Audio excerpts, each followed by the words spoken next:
And we are live. What's going on? Happy Monday. What's going on, social media world, all our friends and family and followers all over the country, all over the world. Welcome to another episode of Uncommon Men, Uncommon Mondays.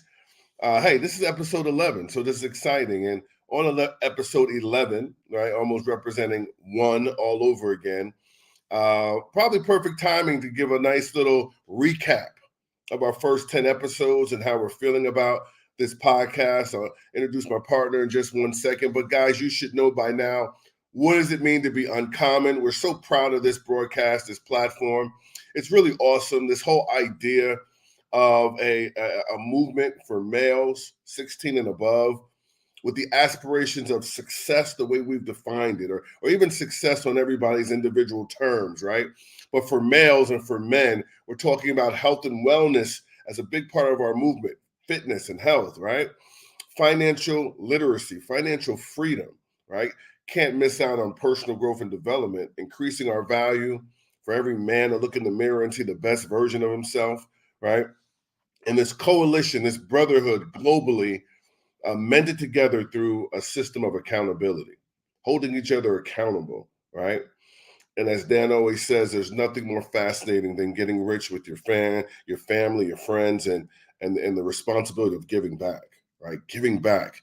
What a great movement! What a great culture, empowering the community. I got to tell you guys, we had such an historical weekend here in Houston, Texas, and it's because we did some special things that we're going to talk about in just a moment. But hey, remember, if you are a part of this uncommon movement, if you are watching us on any of our social media outlets, whether it's Facebook or LinkedIn, whatever the case may be, guys, please like and subscribe, to our Facebook channel. Share the broadcast. Each one teach one. If you're on the YouTube broadcast, right? Again, like, share, and subscribe. Mostly importantly, because I promise you, over the next couple of weeks and months and years, we're going to continue to bring you inspiration and uncommon talent to inspire you to turn your goals into reality. So, guys, before I get into how special this weekend was, we really made history. We brought together all these uncommon men from around the state. We had people fly in. But why? Because this thing is it's growing. It's getting more powerful. Pastors, congressmen, athletics, people in all walks of life want to be a part of this uncommon movement and also want to be a part of this idea of monetizing AI technology. Let's not forget about that. But before I go further, guys, I'm going to bring up a gentleman I have a tremendous amount of respect for, really a visionary leader behind the entire Be Epic movement, but especially this uncommon culture, this uncommon movement, this idea that we could get rich with the wave of AI technology while empowering males. I tell you, it's a beautiful vision. I'm happy to be a part of it. But it wouldn't be possible without this guy. Let me bring him up. Bring him to front and center, my guy. What's up, Dan? Mr. Dan Putnam, CEO Oh man, extraordinaire. How you feeling, brother? feeling good. It's interesting. We've been doing this all over the world. I did one of the episodes from Brazil, one from Mexico, one some traveling around the U.S. A lot of them from my office there in Utah, and now we're right here together in Houston. But it seems like we're just as far apart when we're doing it here online. But man, it like you said, it was a great weekend, and we just want to kind of do a recap of what this Uncommon Mondays is all about, what our goal is. There's something that I'm super passionate about, and that's helping as many people as we can. Clavon, I heard something the other day, and it goes along with what I've been really talking about for the last 3 or 4 years. And it said, if you don't come from a rich family needs to come from you. Oh, okay. How many times are we expecting somebody else to do it? How many times are we like, oh, yeah, but he came from a rich family? Well, guess what? Somebody in that family made the decision to be the one. So if that didn't happen so far in your lineage, it's your responsibility. A rich family needs to come from you. And then for generations, people can say, oh, yeah, but his dad was this, his grandpa was this, his great grandpa was that. You're the person they need to be talking about. So I want to talk just a second about Be the One, Clavon, and then we're going to kind of go through the 5 points that we focus on, what we've learned from some of these uncommon men on Uncommon Mondays, some things that I'm doing, some things that you're doing in your life to always improve.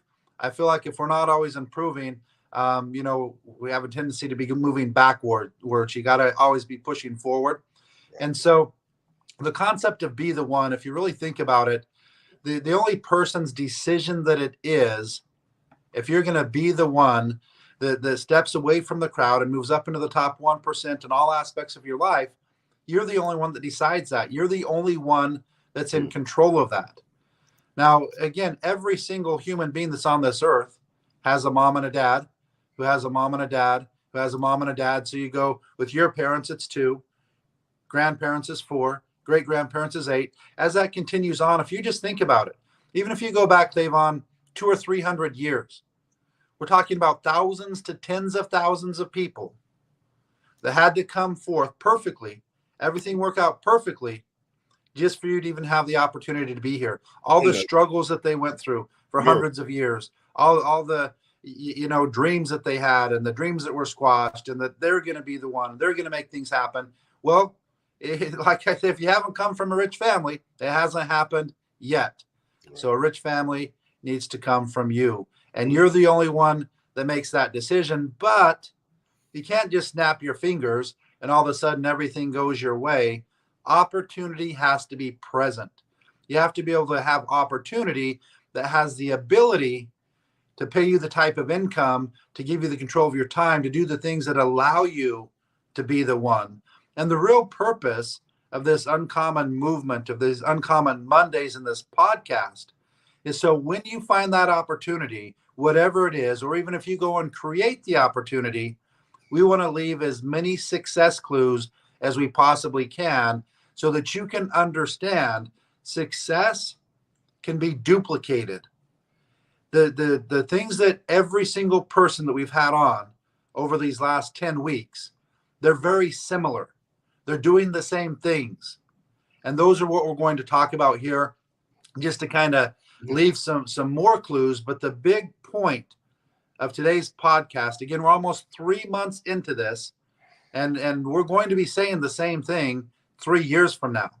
What you're going to notice is we could have stopped probably after the 4th episode and just repeated, because it's the same type of information.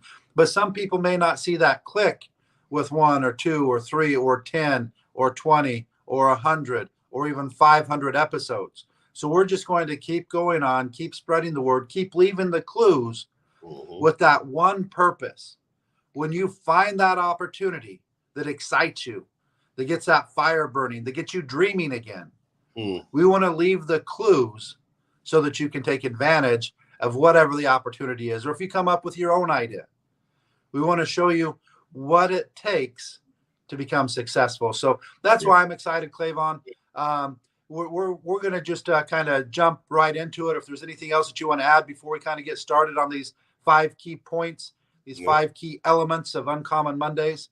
No, I just think it's awesome. I think that the fact that there's such a pattern, success leaving clues, there's such a pattern that these exceptional, uncommon men that we've had on guests, they have left a trail, to success. You can see so much alignment. So it's really awesome. And, again, I'm with you. Health and fitness. I mean, if we start there, I think that is priority.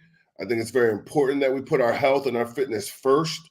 What good is it to gain success and wealth and riches and freedom if you don't have the time to spend with your family, your children, your grandchildren, because you're not well? I got people around me dying every day, Dan, in their 40s, in their 50s, heart attacks, obesity issues, cardiovascular, diabetes, man. And so let's talk about it, brother, because it is the main thing, especially for men, is to put their health first. Yeah, Clavon, it's something that I have not been a great example of, especially over the last 10 years. I normally stayed in pretty good shape. Cardiovascular, I still stay in pretty good shape. I mean, I've done many half marathons, and we did 5 just like a year and a half ago, did 5 half marathons in 1 year. So I've done those things, but just over the time and making excuses and kind of chasing the dollar and flying all over. I haven't done nearly as good as I can. And again, with this uncommon movement and the podcast and everything we're doing, I feel like, you know what, I got to step up. I need to lead by example. And I can tell you something that's interesting. Going back to 2020, I kind of found myself in a position that I had just let myself go over about a 6-7 year period of time. Didn't all happen at once. It's like 6 or 7 years in a row, gaining 10 to 15, 20 pounds a year. And then all of a sudden I'm looking and I'm like, man, I need to lose almost 100 pounds. That's not a place that you really want to be at. Right. And in 2021, I made the decision, I'm going to do it this year. So I signed up with a company called Synergenics, and what they do, Clavon, is they do your entire blood work every single quarter. I was just like, man, I wonder if there's something wrong with any of my hormones or in any of these things. I just want to get everything checked, so I know if there's something that I need to start working on. And just like you said, I mean, you need to take your health seriously. And so they start off in January, and in January they do a complete physical. Like, we're talking, it's all day long, like 8 hours. A mental, physical. They do the DEXA scan for body analysis. They do the VO2 max to, put you on a treadmill with the oxygen machine and basically try and run you to death. See how many push-ups you can do, how many sit-ups you can do, test your balance, test your balance, with closing your eyes and different things like that. And then they do like a 2-hour mental exam. And it wasn't a lot of fun. And then you go meet with a nutritionist and they go over all of that. But I had made the decision that this is going to be the last year that I'm fat. I'm going to get all the fat off, or at least the major majority of it off. This is 2021. So I start off the year, I go in and I get my body fat done as 291 pounds. And for me, somewhere around 230, 220, 230 is about where I want to be. So I'm thinking, okay, I need to lose somewhere 60, 70 pounds by the end of the year. But I have this entire game plan. Fast forward to April of 2021, I was down to about the high 260s. So I'm having, a little bit of success. I've lost, 20, almost 30 pounds, not going too fast. I was just trying to keep it, steady. And then just kind of got off track. And what makes me so mad, Clavon, I was literally within probably, 30, 40 pounds. I easily could have achieved it by the end of that year. Yeah. And so now 2021 ends, I go back in and I'm getting my blood work every 90 days. And so I'm seeing it.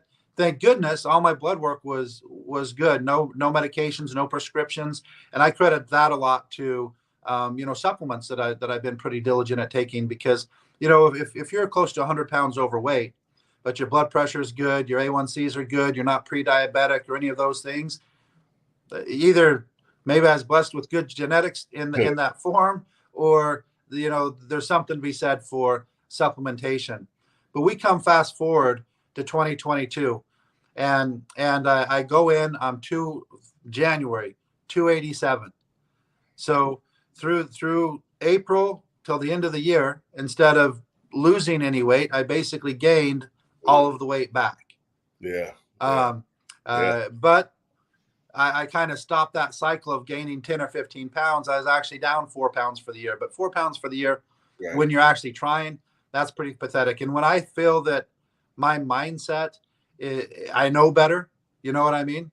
And so 2022, I'm like, okay, I'm going to make this happen, go through the entire year, but lose, 20 pounds, 30 pounds, gain 5 pounds, gain 10 pounds, all the way back to the very end of the year. I go back in January of 2023, 297 pounds, gain 10 pounds for the year. Yeah. And then again, I guarantee you 100% in 2021 and 2022, I lost over 100 pounds, meaning I lost the 10, the 20, but then I'd gain it back. Right. And just traveling. I travel a lot, usually probably about 30 weeks a year. Do you think, Dan, let me ask you, because I know the 2 Ds are the key. Desire, and Yeah. then desire is backed up by discipline, Yeah. right? We could write a book on desire, another book on discipline. I've heard that theme with a lot of our uncommon men. I mean, you obviously had the desire. You went to a Yeah. high clinic to do a Yeah. diagnostic test, but the discipline. I mean, Dan, you built billion-dollar companies all over the world. Yeah. Um, Everyone who knows you knows what you've done. It takes a lot of discipline, bro. So what would you say in alignment with what we've been hearing Hmm. for 11 weeks? I mean, traveling throws you off. You eat crazy. You don't have the same Yeah. fitness routine.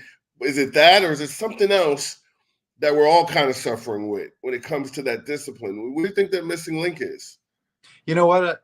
I think it was a couple things. One of them, I think, and I'll talk about where I am right now. So I'll kind of explain what I feel that I've learned and the results that I'm seeing. Um, Discipline for sure, and I would put discipline along with consistency. Right. So I would go through streaks of discipline, but not consistent enough. And you go off on one trip, I can be perfect for a week and a half, lose 5, 6 pounds. I go for a trip for 4 days and I come back 7 pounds heavier without doing anything crazy. I'm not talking about going and eating like crazy, eating all kinds of desserts, drinking all of those things. I'm talking just kind of taking my foot a little bit off the pedal.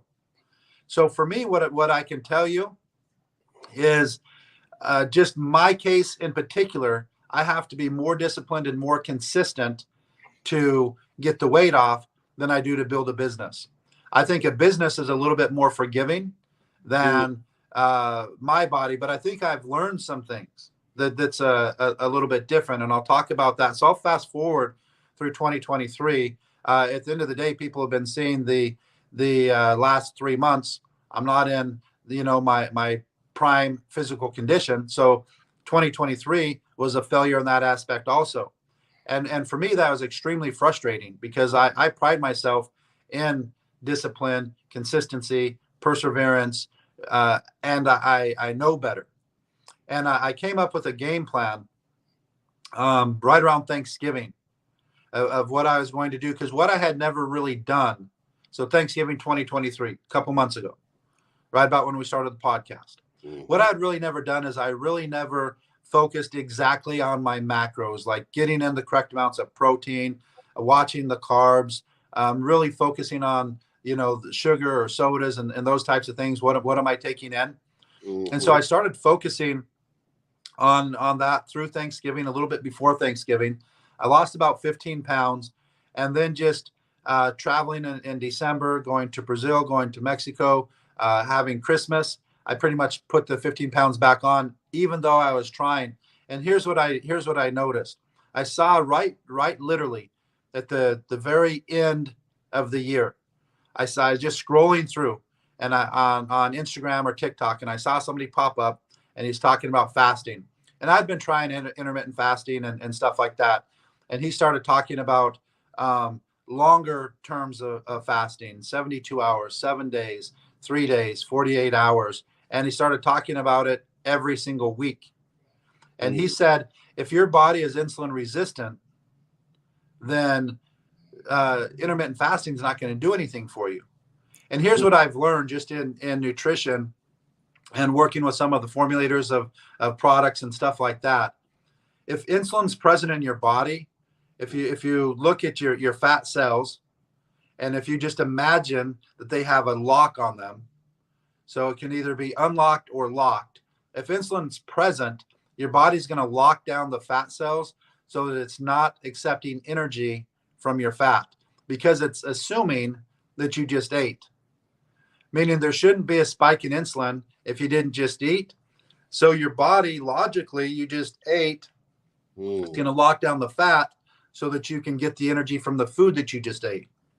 So that's kind of how the body works.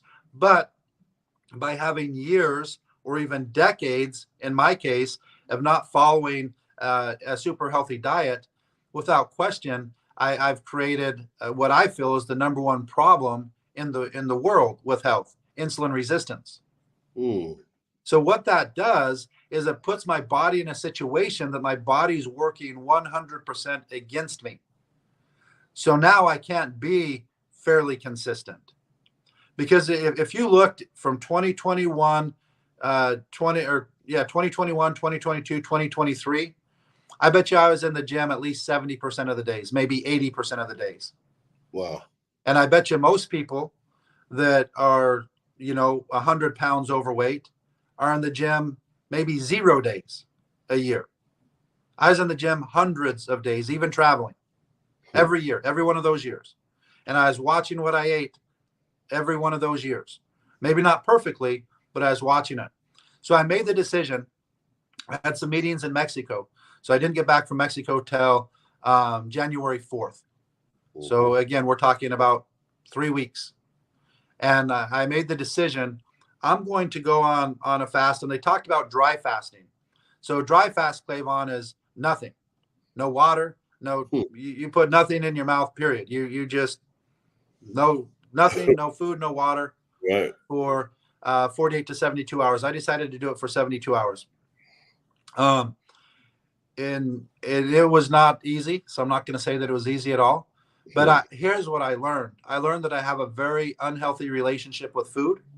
What do you mean by that?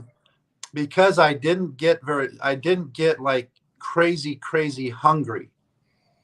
I got hungry, a little bit hungry, but it was that mental thing that I wanted food for enjoyment. I wanted food for comfort. I wanted food for social activities. This is right during the playoffs, right? So, and then you also have the national championship college game going on. And so those are times that it's like, hey, you want to have some nachos or some wings or this or that and sit back and watch the game with your friends and go to the sports bar or whatever and watch football.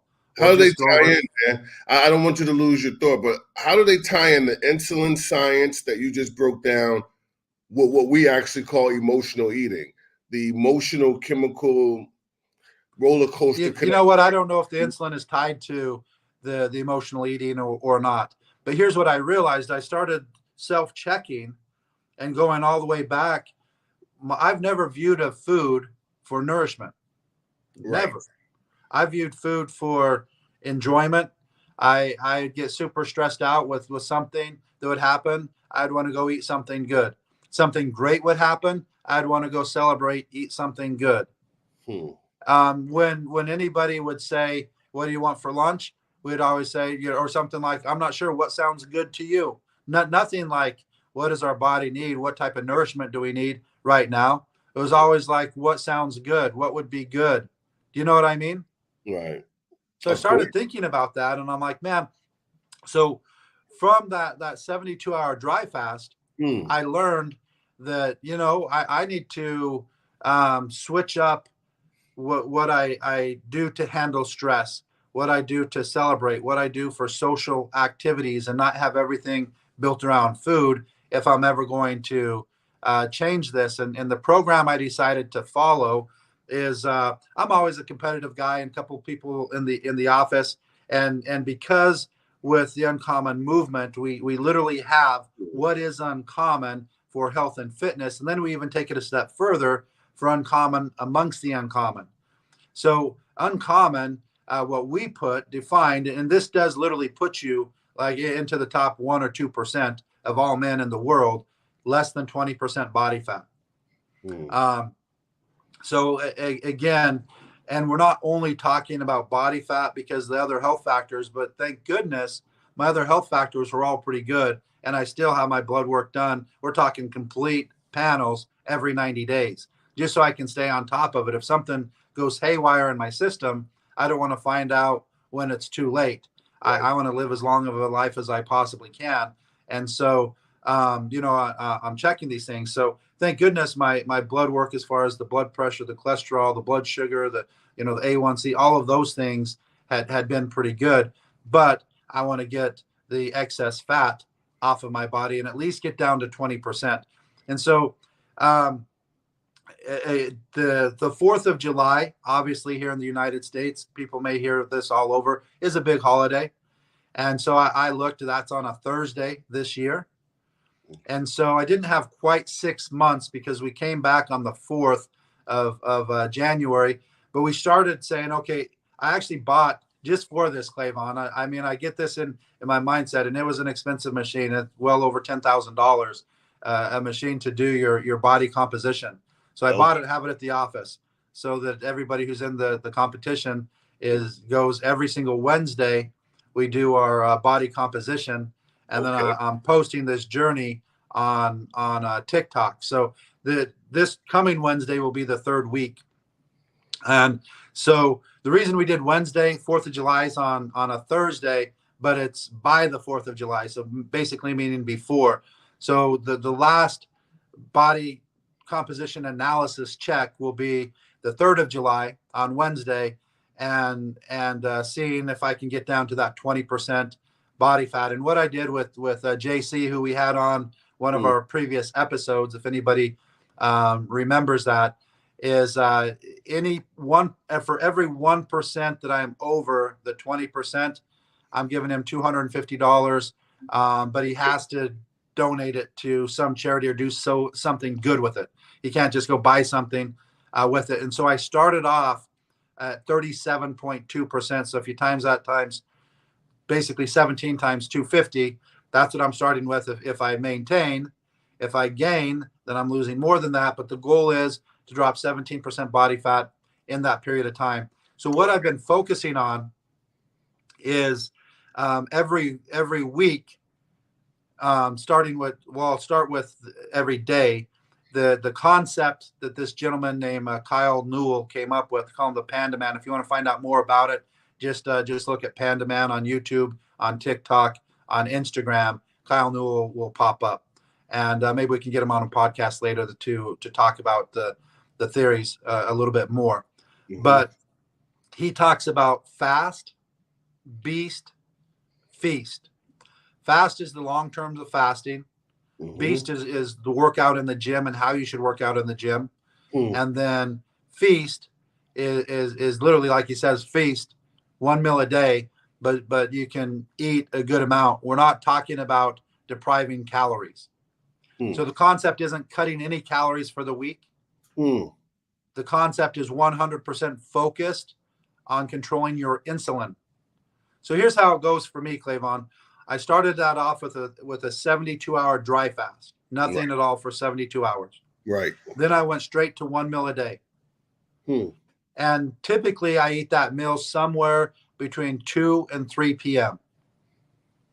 So let's say that on a Wednesday, because that's when I ended my 72-hour fast, was a Wednesday. That's when we do the body composition, is a Wednesday. So I kind of go Wednesday to Wednesday for my weeks. So here's how it looks like. I ate 1 meal. I work with a company out of Utah called Just Meats. Great, because it's all farm fed, organic. They have chicken, steak, pork, and they send it already seasoned and already cooked. All you do is heat it up in the pan. They give some sauce juices just to kind of add back to it. Takes literally like 2 or 3 minutes. Then I add to that rice. So here's how I break the fast. I take my supplements first. Mm-hmm. I do a green drink, and then I do some enzymes. I do a thermogenic. I do a thermogenic weight loss caramel that also helps control the insulin. And then I follow that with an electrolyte drink. Because when you're fasting, you're losing a lot of electrolytes. So when I break my fast, that's the first thing that I do. So if I'm going to eat around, let's say, between 2 and 3, I do that about a half hour before. And then I get fruit. And the fruit I use is berries, typically blueberries, raspberries, blackberries, sometimes strawberries. I haven't done strawberries yet. It's pretty much those 3. So I get some berries in, which is getting some fiber in. And stuff like that. Then I start, when I get the berries ready, I start cooking the meat, which is just heating it up. It only takes a minute. The rice I use is just the minute rice. So that the whole meal prep is like 5 minutes. Mm-hmm. There's like a sugar raised sauces that are sugar free, only 5 calories. So the sauces that I use are just those. And that's what I do Wednesday, Thursday, Friday. Saturday, and then Sunday I just kind of leave it open. Still just one meal, but I leave it open. Like yesterday, we went and watched the game. Had some wings, had some fries, had some. I think that's it. We had some wings and some fries. So that typically wouldn't be my healthiest meal, but I'll do that. But that was the only thing that I ate yesterday. It was just that one meal, and then Monday would be the same, and then I go from Monday. So let's say I eat at 2 or 3. Tuesday I don't eat, so that's 24 hours by 2 or 3 on Tuesday. Wednesday I eat again at 2 or 3, so it goes 48 hours. So I do a 48-hour fast every week, and then I fast basically 23 hours a day every day. So let me just explain, and then we'll get off this topic and go into the others to finish off the podcast today. So let me explain, Clavon, if your insulin is perfect and you have no issues with insulin resistance, then waking up and having breakfast and then having a snack and then eating lunch and having a snack and then eating dinner and having a good, well-balanced diet probably works perfect for you. Right. There's probably not any issues. If the body's insulin resistant, I wake up and let's just say, for example, that it's 2,000 calories either way, 2,000 calories split up in 5 meals or 2,000 calories in one. I want to be clear. We're not talking about fasting and starvation. We're talking about, even if it's the same calories, I want to show a difference here. But also be clear, Dan, with 90% of the people who have a layman's understanding on nutrition haven't gotten to the insulin part. You always get taught those 5 meals help keep the metabolism burning at a good pace. And sometimes you want to know what's interesting on that? The more research that you do on that was all put out by the food companies, and the medical people jumped on board. There's not much that shows anything like that. I listened to a podcast and they talk about flow, but they spell it FLOA, and it stands for fast like our ancestors. Up until even probably less than 100 years, Clavon, people have been having those meals. And if you go back a couple hundred years, people weren't even eating every day. Right. And yet they didn't have the diabetes, the heart disease, all of the things that we had. They're dying of things like a broken arm, a tooth infection, some things that we have that, with today's technology and medicine, none of those are big problems anymore. But they weren't dying of the things that most of us are dying from self-inflicted things. So that they're really, and again, I'm not arguing if that's working good for people, then do it. I'm not saying that it's wrong, and I'm not saying what I'm doing is right. I'm just saying that it makes sense to me, and you need to find what works for you. And again, we're not talking about a diet. We're talking about a life change in how you do things. So this isn't something that I'm looking to do until I get down to 20% body fat. This is something that I've just made the decision to do forever. Right. Maybe I'll find something that I like better and want to test. But if you just look at what I said, and most of the people who talk against like carnivore diet, most people who talk against like the fasting and that, they've never done it. Right. I saw the other day, just as an example, there's an MD, I don't know his name, and I don't want to throw anybody out. And I'm not even a massive Gary Brecka fan, but he was sitting there and talking about the hydrogen water that Gary Brecka talks about, the breathing, all of these things that he talks about, just a bunch of hogwash, and nothing really supports it. This is an MD. So he's like, you should listen to me because I'm the MD. But want to know what I noticed? Whoa. You want to know what I noticed on that, Clavon? Yeah. That MD is 40, 50 pounds overweight. Gary Brecka is in great shape. Who should I listen to on that? The MD? Because he's studied nutrition almost none. But he's just saying that there aren't the studies that he's talking about for hydrogen water, the breathing, the cold plunging, all of these different things that Gary Brecka talks about. But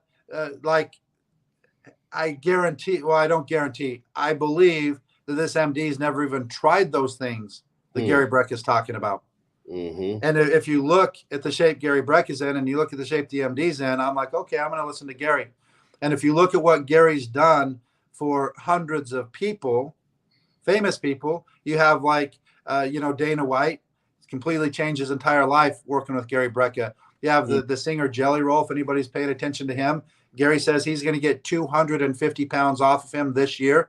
And he's already lost somewhere like 70, 80, 90 pounds. So anyways, I'm not taking away from the MD, may be very knowledgeable. And again, I'm not saying everything Gary Brecka says is correct. I'm not him. I don't do the research that these guys do. But most of the time you hear this stuff, you have to look like that. The whole thing of breakfast being the most important meal, that came from the food companies. Right. That never came from in any real research. And that came because they wanted to, they created breakfast cereals to basically make it easy. But then again, looking at these foods, one of the things that a lot of people say that you want to pay attention to, if you just really want to look at, what's better nutrition and what's not, if you're basically, your entire meal should be made of single ingredient products. So an egg is an egg, chicken is chicken, beef is beef. You know what I mean? But then when you start looking at crackers and chips and all, there's like 50 ingredients in there, and most of them are chemicals, or like cheese might be made of, is made of milk, but then you get some of these processed cheeses that have like 8 or 9 ingredients in there. You can't pronounce. Right. So one of just the easy things to do is just like, okay, an apple's an apple, a grape's grape. And again, I'm not getting into the organic, non-organic. They spray chemicals on apples and things like that also. So there's maybe better. But just that basic concept is the majority of the foods that you want to be eating are just actual foods, not things that are created. And so, but back to this point I want to make, and I've heard the same things, and I've tried those same things, and I'm just saying it didn't work for me in 2021, 2022, 2023. When we're doing this podcast a year from now, if I'm still in the same situation, then this didn't work either if I stick to it, but that's what we're going to see. And the only way you can tell things is to try it. But if you look at this, if your insulin is not being handled perfectly, and I eat, let's say 8 in the morning, a typical American breakfast, it's going to spike my insulin. Spiking that insulin, again, is locking down that key, and my body's not getting the insulin back down the way that it should. So it's staying in my body longer. So let's say it stays in the body for a couple hours, 2-3 hours. Then I already have a snack, spikes the insulin again. Then I have lunch, spikes the insulin again. Then I have another snack, spikes it again. Then I have dinner, spikes it again. And then it finally starts to come back down. And maybe by the time I go to bed, the insulin's down. So now all of a sudden, the fat is unlocked. But what am I doing? I'm sleeping. So that's not the ideal fat burning, thing to be doing if you want to burn fat compared to moving, working out, and things like that. So again, let's just say that I ate the exact same number of calories, the exact same foods, but I did it 5 meals spread throughout the day compared to 1 meal with an extended fast every week. So now all of a sudden, I start off the 48 hours, no food. So I've gone 48 hours. There's 168 hours in a week. So 48 hours of them, there's no insulin spike at all because there's no food.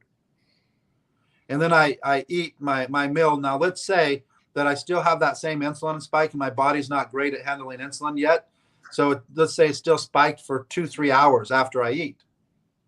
That's still 21 hours that the insulin's not spiked and the key is turned on for fat loss, not turned off, right? So now all of a sudden I'm going like 21 hours a day and plus the 48 in fat burning mode where the body can use fat as energy. Okay. As opposed to the other way, I'm pretty much just while I'm sleeping. And so that's what I'm trying. So far, I've lost close to 20 pounds doing this. My goal, again, is to get down. I decided to look at kilograms because I just wanted it to sound more doable. So my goal weight is 100 kilograms. That's 200 and maybe even a little bit less, just so I can be under 100 kilograms. But 100 kilograms is 220 pounds. That's kind of my goal. Just from previous, when I've been down there, I've been somewhere in the 17, 18% body fat. Now, if I don't maintain my muscle or increase my muscle while I'm losing, I don't know exactly what it's going to be to get to 20% body fat. I could do it at a much higher weight. I could do it at my current weight if I put on a ton of muscle. You know what I mean? So, but the things I like to do, like hiking and skiing and water sports and biking, those are easier to do at a lighter weight. So my goal is 100 kilograms. I need to lose right now about 30 kilograms to make it sound easier, around 30 kilograms more. But basically, I need to average right around 3.2, 3.3 pounds per week between now and the 4th of July in order to reach that goal. So we'll stay posted again.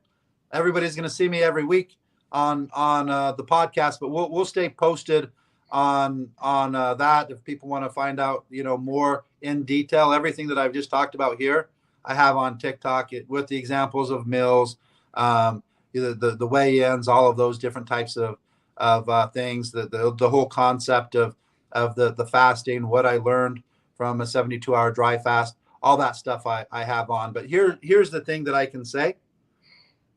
All 10 of the people that we've had on, we're concerned and we're doing things for their health and fitness. Did you notice that also, Clavon?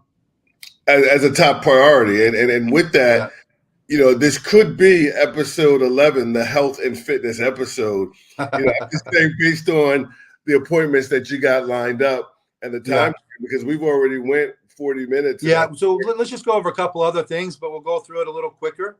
All right. Well, I'll tell you what. This next pillar is so important because one thing I can tell you about money is that for the average person, Dan, there's 3 concepts. And the first one is survival. The second one is freedom.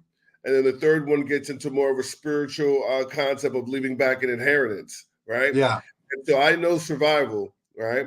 And the second one that I'm really proud of is the literacy that got me to understand residual income.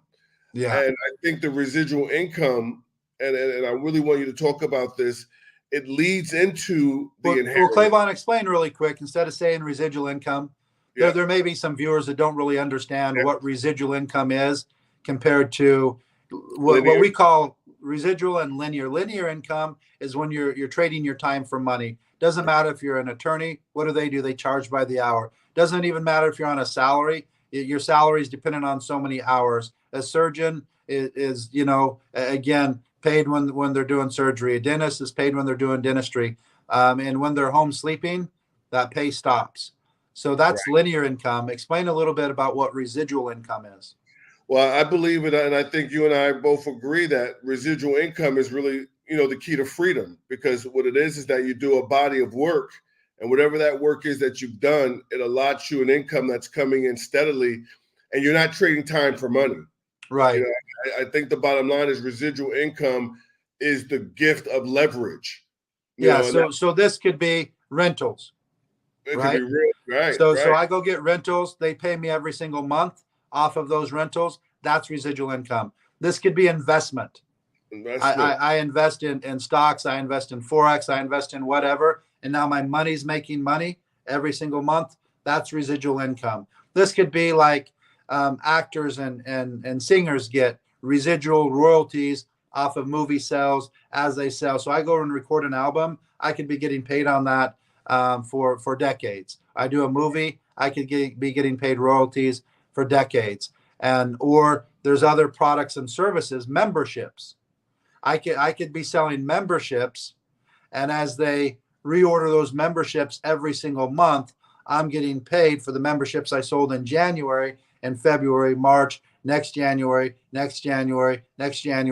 on these memberships or subscriptions. Those could be product based. There's a lot of people putting products that they use every single month. They put them on an auto ship or a subscription. And Netflix is a perfect residual example, a service. There's AI technologies. There's things like that are all subscriptions for services that people buy every month. and you get paid every month. So if I get, 100 subscriptions in 1 month, next month I start with that 100 and build on to it. So Yeah, so yeah, hopefully exactly. that gives everybody a good understanding of what residual income is. And why is it so important? Because then all you gotta do is take a second and stop and just take a look. All of your bills are residual. For Your sure. rent, your mortgage, your cable, your internet, your phone bill, Yep. gas, electric, right? So, Yep. the $1 million question is you get so jammed up, right? The American rat race trying to pay residual bills with an hourly wage. Yeah. So I think the first thing people need to do is, hey, pay residual bills with residual income as a Right. The, first. the other great thing about residual income is it frees up your time, Right. because that income's not dependent on your time. So I explain to people the difference in the lifestyle you can have if you control your time. And I've done this for years, Clavon, but just as an example, some of the things I like to do, I like to ski. If you go skiing in Utah right now, the lift ticket is about $150. By the time you rent stuff, you're going to be over $200 just for one day. So Mhm. that can get quite expensive. I like to golf. If you go golf, it's usually somewhere between $50 and $100, maybe $150, depending on the course. That's courses in Utah. There's courses around that are, $500 or more that are expensive. Fishing isn't that expensive. You just buy a fishing license, $20 a year. Hiking, unless you're doing it in the federal parks and stuff like that, but those are usually only like $20. Going to a gym in Utah is typically, $15, $20 a month for your membership. Not too expensive. But if you buy a pass off season for skiing, you can ski every single day all season for around $1,500 a year. Same thing with golf. You can golf every day for around $1,500 a year. So if you look at a golf pass, a ski pass, around $3,000 for the year, gym membership at the most $300 a year. For a fishing license, $20. So you're literally well under $3,500 a year to give you the ability to golf every single day during season, to ski every single day during season, to go to the gym every single day year round, to go fishing every single day Hmm. if you wanted to. So it's not the money that keeps people from being able to live that type of a lifestyle. That if you just ski every day, golf every day, a lot of people would be like, man, you have the life. Yeah, but the way that they do that is because they control their time. A surgeon, he has the money to golf every day, ski every day, but he doesn't have the time. A lot of Yeah. attorneys have the money to golf every day, bike every day, ski every day, but they don't have the time. So the thing I love about residual income so much is that you don't have to make as much money because you have the time. You can really enjoy doing the things that you love. And for most people, a lot of those things aren't terribly expensive. Now, again, you may not be able to travel anywhere you want, any day you want. That would take more money. But uh, what we talk about and what we focus on, the nice thing about most residual income sources, there's no limit on the amount that you can make. There's no cap on what you can make. And Absolutely. every single one of the 10 people that we've talked to, they're not all in the same industry. Every one of them is doing things to create residual income in their life, Hmm. from investments to selling subscriptions to writing books to doing all of these different things that can create residual income. So again, that whole thing, success leaves clues. It's not just about making money. You want to be able to create that leverage, create that residual income so that you can control what we feel is your most valuable asset, which is your time. There's no doubt about it. There's no doubt And about it. and then just kind of jumping through the next thing that we focus on.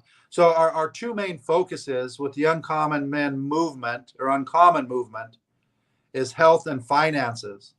The next two things are how you get that. Right. Does that make sense?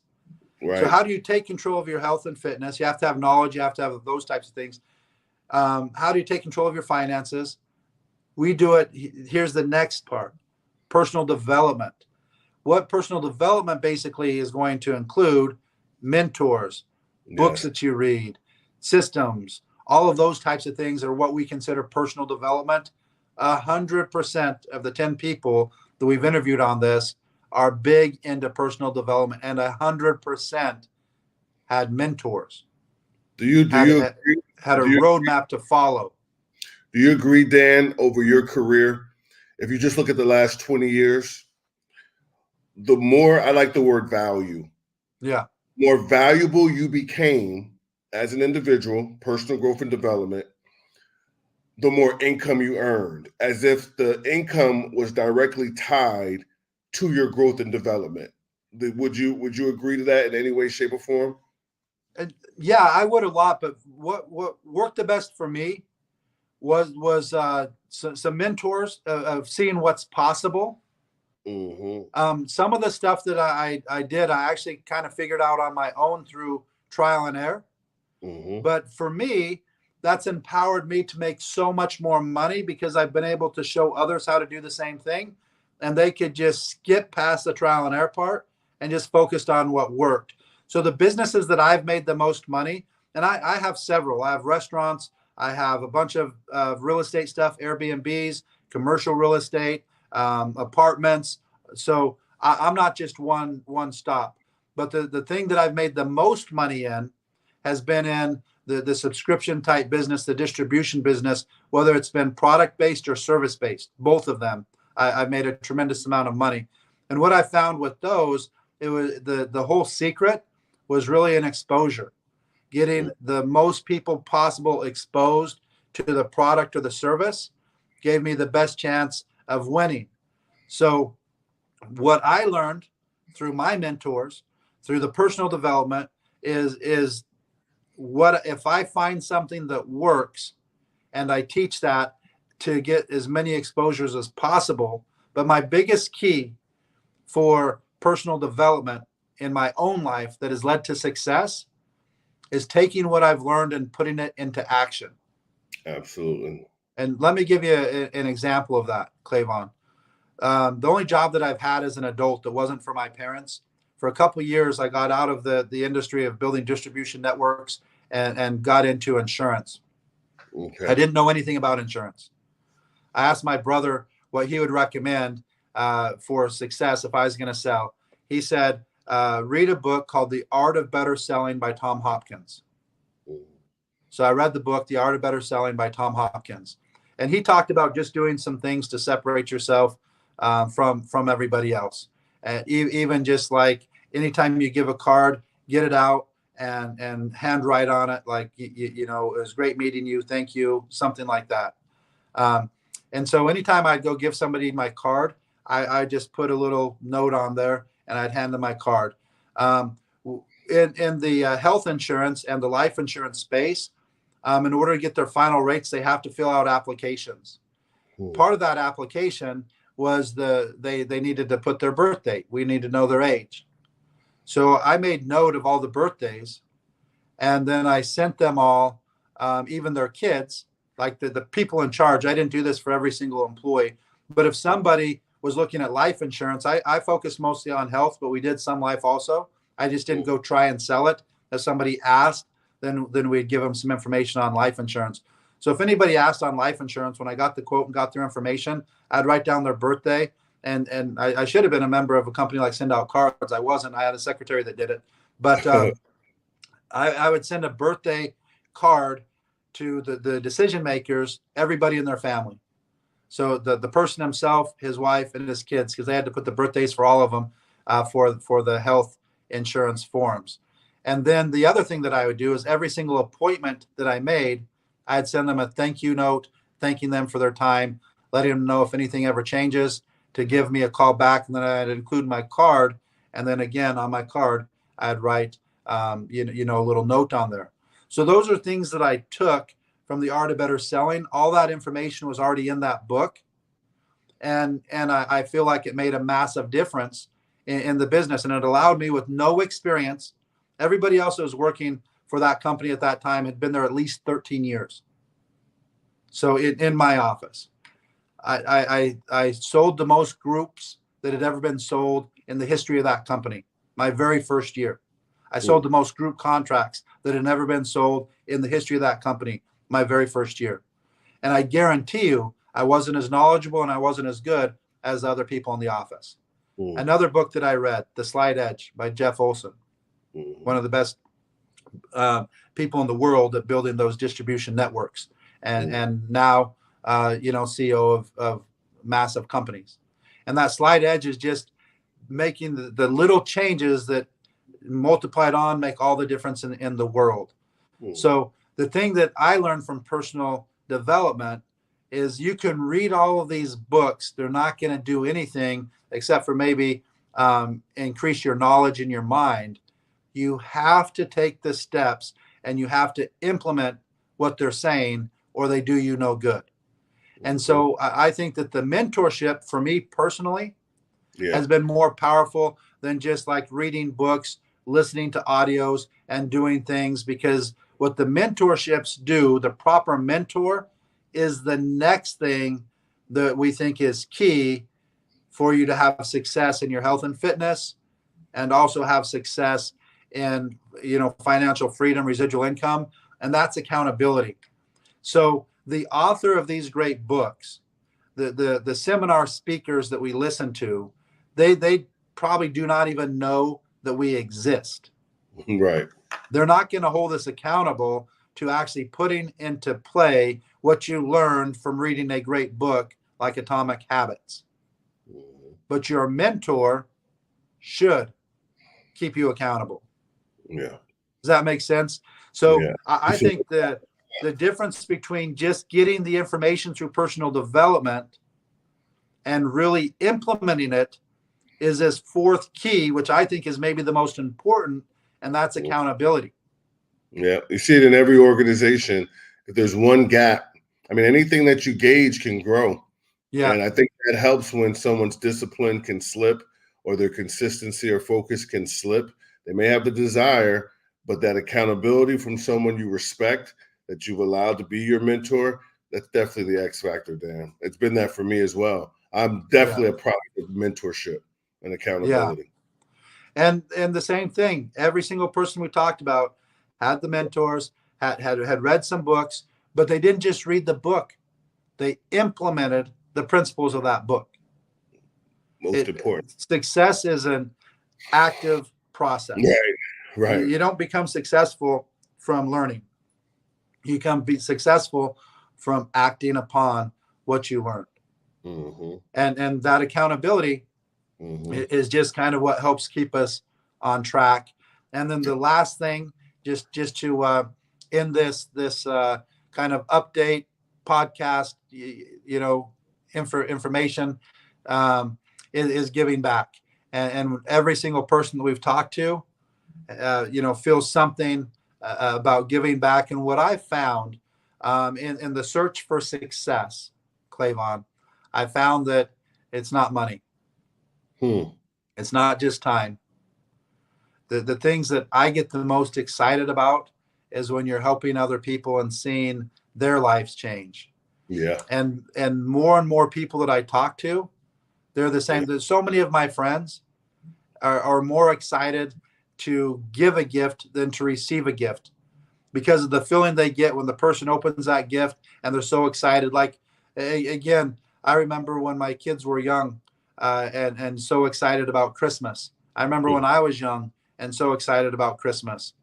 I got, when they would run up the stairs, around the corner, see the tree, see the gifts that were already put out by Santa, put together, the excitement on their face, I was probably just as excited or more excited than them to give them something. And the same thing when they got that gift, I've noticed that it was excited for maybe minutes, maybe hours, maybe a couple months before that gift that they had begged for almost, Santa, this is all I want. This is what I want. And then 6 months later, you see it at the bottom of the closet under 20 other things, So those things bring a temporary, relief, excitement, but it's temporary. It doesn't last. But giving and helping and doing those things, you get that same thing, but you're helping other people. And I found that, like a lot of times they say, if somebody's really depressed, a depressed person, depressed mindset, they're struggling with depression, go out and serve, go out Right. and help a bunch of people. And a lot of times that goes away because it's hard to keep that mindset of service, of depression when you're serving. Right. So, I think that it's something that has changed my life, has changed my outlook. And so, get rich, give back is something I'm super passionate about. And that's pretty much all I've got for the day, Clavon. So why don't you And that's give your feelings, because I know you're the same way yeah. on the the get rich, give back campaigns, and then let's close this thing out. I mean, it's just real simple, Dan. I mean, I'm listening to you, and it's just inspiring. I got it from my mom. I mean, I think my mom was the most giving woman to this day that I've ever met. Mm, She would give her last. She'd always tie it to a spiritual, paradigm mindset of, that greater powers got her, and if she's got yeah, the ability to give, she's going to give. But I'd watch it multiply back into her life, and so I learned, giving with detachment. mm, Giving without a plan, without an agenda, just giving. And I love the yeah, fact that that's, most of the successful people, they got to that point where they fought their butts off to become free, to have extra assets. But once they got it, serving others became the key to the whole game. And yeah. I really think giving and a spirit of gratitude are some of the key secrets to just overall happiness and success, man. So, Yeah, because I another thing that we've talked about, Clavon, and I love, just to kind of end on, is the the whole thing that we've talked about, like the whole process that every single person should have of becoming a millionaire. yeah, I And what love that. you'll learn is it's nothing to do with that money, because the money is not going to create the happiness for you. Again, it's better to have enough money to be comfortable than to not. But people with hundreds of millions of dollars, are some of them are absolutely miserable human Hmm. beings, no happiness in their life at all. A lot of times it comes with a lot of stress and stuff like that. But the reason I feel every single person should have that goal to become a millionaire is because the type of person that you have to become in order to do it. And those are the whole keys of this business. And so anyways, I agree with you 100%. And thanks for everything that you're doing and making these Uncommon Mondays possible, and this uncommon movement to go out there and empower males all over the world to be the one. Yeah. Well, man, I'm with you, bro. I'm with you because it's a very noble and very empowering experience. So, hey, guys, for everyone out there, thank you guys for joining us on this Monday. Again, I just got to let you know, man, support the broadcast on YouTube, subscribe to the channel, participate, share. All our social media family out there, like the broadcast, share it, stay with us. We're going to continue to inspire. Uncommon is an amazing declaration to be uncommon, to bring you uncommon men, to get the jewels, and just keep picking up what we're putting down, and together, I think we'll be able to kind of change the world, Dan. That's how big this thing is. So Yeah, it's been for an honor. sure. It's been an honor, brother. This is a great podcast, a great overview, and I'm excited about next Monday. We got a great guest We lined do up. have a great guest next Monday. So stay tuned, same time, same place. Thanks, everybody. All right, guys, we are out of here.